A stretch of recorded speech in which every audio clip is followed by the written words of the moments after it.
7 महीने इतने टाइम से UK07 ने कोई भी वीडियो अपलोड नहीं की है। जो बंदा रोज कैमरे के सामने होता था, आखिर वो इतना चुप कैसे हो गया? क्या ये ब्रेक है या करियर का एंड? एक यूट्यूबर जो करोड़ों की कार दिखाया करता था, खुद को वर्ल्ड का नंबर 1 मोटो व्लॉगर बोला करता था और जो बिग बॉस में भी गया था और फिर मीम मटेरियल बन गया। आखिर ऐसी क्या गलती हुई? ऐसा कौन सा डिसीजन उसे बैकफायर कर गया और आखिर आज वो कहाँ है? तो आज हम पूरा ब्रेक डाउन करेंगे और जानेंगे कि आखिर UK07 राइडर के साथ क्या हुआ। UK07 राइडर जो हर दिन कैमरे के सामने रहता था, अपनी बाइक, अपनी राइड और अपनी फैमिली के सारे मूवमेंट्स को इंटरनेट पर शेयर करता था, फिर अचानक से वो साइलेंट हो जाता है। ना कोई अपडेट, ना कोई इंस्टा स्टोरीज। तो फिर सवाल यही आता है कि आखिर इंडिया का मोस्ट लव्ड मोटो व्लॉगर का डाउनफॉल इतना ज्यादा बुरा कैसे हुआ? UK07 AK अनुराग एक मिडिल क्लास बैकग्राउंड से आया था, फैमिली ओरिएंटेड व्लॉग बनाया करता था, पैन इंडिया राइड्स करता था। उसकी सबसे बड़ी USP emotional bond with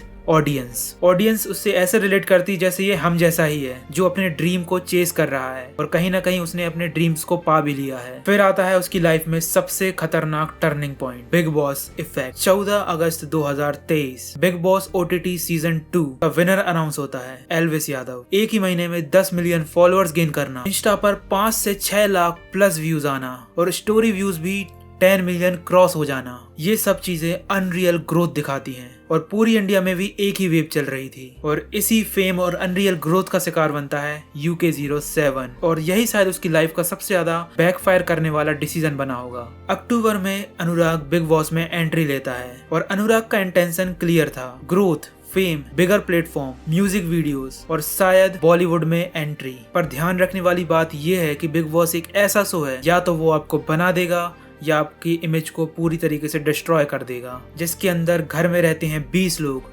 no phone, no script, only personality. और यहीं से UK07 AK अनुराग की प्रॉब्लम शुरू होती है। शो में अनुराग ने अपना फुल ट्राई करा अल्फा, फेयरलेस और टफ बनने का, लेकिन ऑडियंस अननेचुरल चीजों को आसानी से पकड़ लेती है और यही चीजें ऑडियंस को बिल्कुल नेचुरल नहीं लगी। टास्क में एवरेज परफॉर्म करना, कन्फ्रंटेशन में वीक प्रेजेंस होना, यहीं से उसकी इमेज का डाउनफॉल होना स्टार्ट हुआ। और जैसे कि हम जानते हैं, इंटरनेट की दुनिया काफी ज्यादा रूथलेस भी हो सकती है। अनुराग ने सोचा गैंगस्टर रेडिट्स बनेगी, पर बन गई जोकर मीम्स। और अगर इंटरनेट ने आपको एक बार लेवल दे दिया तो उसे कंट्रोल कर पाना ऑलमोस्ट इम्पॉसिबल जैसा हो जाता है। और वही हुआ अनुराग के साथ। और इसी फेज के दौरान काफी सारी कंट्रोवर्सीज भी बाहर आने लगी। एलिगेशंस आए कि अपने फॉलोअर्स के नंबर की दम पर क्रिटिक्स और छोटे क्रिएटर को सरप्राइज किया जाता, चाहे ये एलिगेशन सच हो या झूठ, पर इमेज तो डैमेज कर रहे थे। और ये सारी चीजों का इम्पैक्ट आखिर में YouTube पे पड़ने वाला था, क्योंकि YouTube पे आपकी पर्सनैलिटी, आपकी इमेज का ही पूरा खेल होता है, जिस वजह से आपकी ऑडियंस आपसे रिलेट करती थी, आपको सपोर्ट करती थी।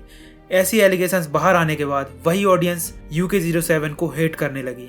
और इस एलिगेशन के साथ साथ एक एलिगेशन और ज्यादा बाहर आया जो बहुत ज्यादा वायरल हुआ, सुपर कार मिस्ट्रीज वाला। हर कुछ महीने में अनुराग नई कार्स को शो ऑफ करता, इंपोर्टेड बीस्ट, लग्जरियस कार, और जो कि काफी ज्यादा महंगी और एक्सपेंसिव हुआ करती। और यहीं से ऑडियंस ने सवाल उठाना शुरू करा कि हर 4 से 5 महीने में करोड़ की कार आखिर एक इंसान कैसे ला पा रहा है। और ऑडियंस स्मार्ट होती है, इंपोर्ट ड्यूटी, रजिस्ट्रेशन और दुबई नंबर प्लेट, ये साफ साफ इशारा कर रहे थे कि ये कार UK07 की नहीं है, बल्कि रेंटेड है। बेसिकली एक टेम्पररी इंपोर्ट सिस्टम, जहां से आप दूसरी कंट्री से अपनी लग्जरियस कार बुलवा सकते हो और 2 से 3 महीने के लिए अपने पास रख सकते हो, फिर आपको वो वापस करनी पड़ती है। ये सारी चीजें ऑडियंस को समझ में आने लगी। जब UK07 ने सुपरा की डिलीवरी वाली वीडियो इंटरनेट पर डाली तो कमेंट सेक्शन ब्लास्ट हो गया और सारे कमेंट ऑलमोस्ट नेगेटिव ही थे। और इवेंचुअली जब वो कार वापस चली गई तो ऑडियंस का जो शक था वो यकीन में बदल गया और नैरेटिव फिक्स हो गया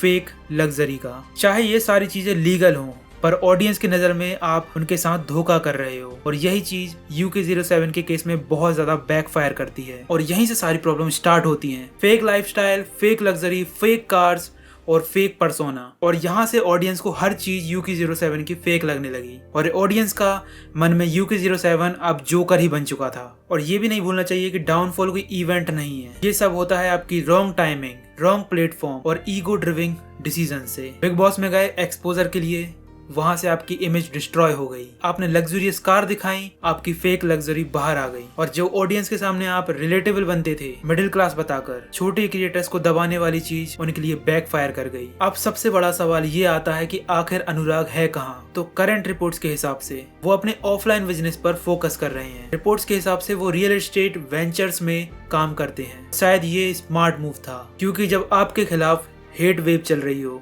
तो इंटरनेट पर सरवाइव करना काफी ज्यादा मुश्किल हो जाता है। ध्यान रखने वाली बात यह भी होती कि हर डाउनफॉल हमेशा के लिए नहीं होता, कमबैक पॉसिबल होता है।